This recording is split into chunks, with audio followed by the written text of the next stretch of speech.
Good day everyone!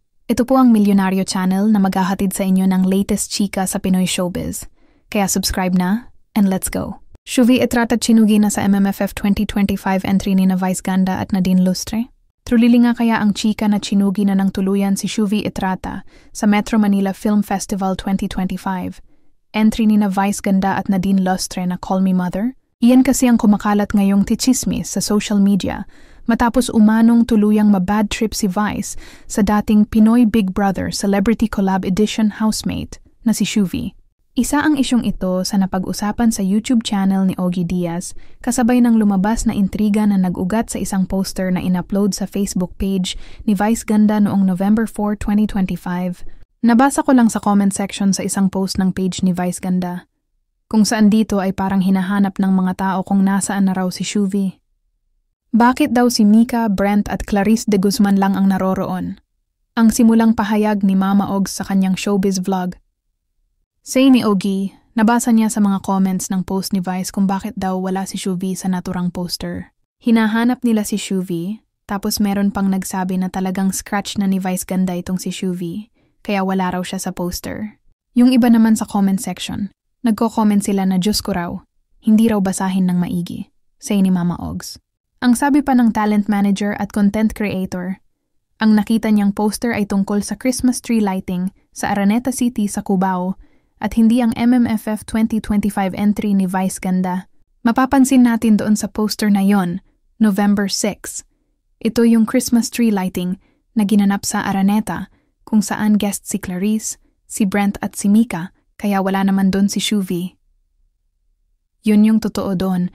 Pero nang iintriga na agad ang mga netizens, esplika ni OG. Nabanggit din OG ang tungkol sa inilabas na resibo o ebidensya ng mga netizens na magpapatunay sa pagkaimbyar na raw ni Vice ay ang controversial na issue noon kay Shuvi sa dati niyang vlog na Jojowain o Totropahin. Kasi nga galing sila doon sa naresibuhan dati si Shuvi. Nanandiri itong si Shuvi kay Vice Ganda doon sa Totropahin o Jojowain content ni Shuvi. Plus the fact na isa raw DDS si Shuvi, kaya raw na-scratch na, at kaya raw hindi nakikita doon sa It's Showtime, say pa ni Mama Ogs. Anya pa, hindi pa rin naman daw natsuchugi ang name ni Shuvi sa poster ng Call Me Mother ng Star Cinema. Pero sa poster naman ay naroon si Shuvi kasama sina Brent Manalo, si Mika, si Clarice, si Esner, si River Joseph. Kasi nga hindi na raw nakikita ng mga tao si Shuvi sa It's Showtime, kaya nag-conclude na sila na baka doon nanggagaling yung ngit-ngit ni Vice kay Shuvi, paglilinaw pa ni OG. Siyempre kailangan pa rin nating makausap si Vice Ganda kung totoo bang natabangan na siya kay Shuvi, totoo bang binawasan ng mga eksena ni Shuvi sa pelikulang Call Me Mother, chika pa niya.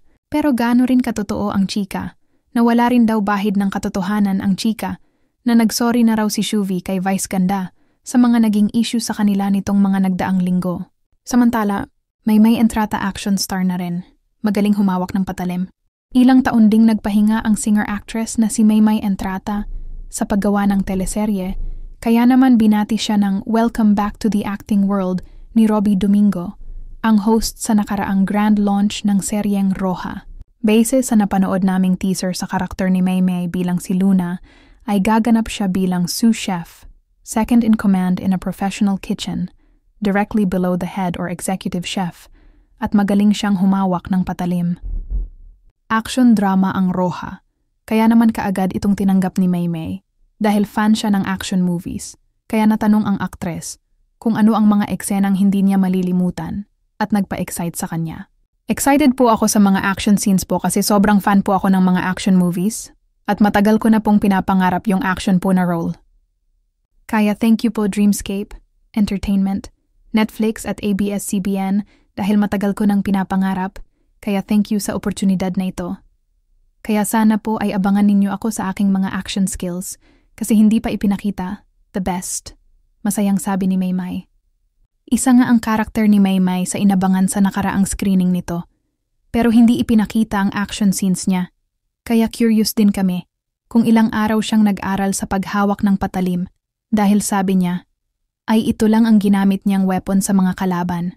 Ang expertise ko po ay knife at makikita ninyo ito sa mga BTS, behind the scenes, at video clips So marami pang makikita na action scenes na knife ang gamit ko po. Esplika ni Maymay. May kanya-kanyang galing ang mga bida ng Roja tulad ni na Kyle Echari at Donnie Pangilinan na magaling sa baril at rifle bukod sa martial arts. Going back to Maymay ay scene stealer siya sa nakaraang grand launch ng Roja dahil kulay kahel ang kanyang kasuotan na nagpatingkad sa aura niya dahil nga morena siya. Pinasalamatan ng aktres ang iba't ibang grupo ng supporters niya bukod pa sa kanyang pamilya at lola na dumalo sa screening. At yan ang latest chika natin for today's video. Stay tuned lamang po sa Milyonaryo Channel. Thank you for watching.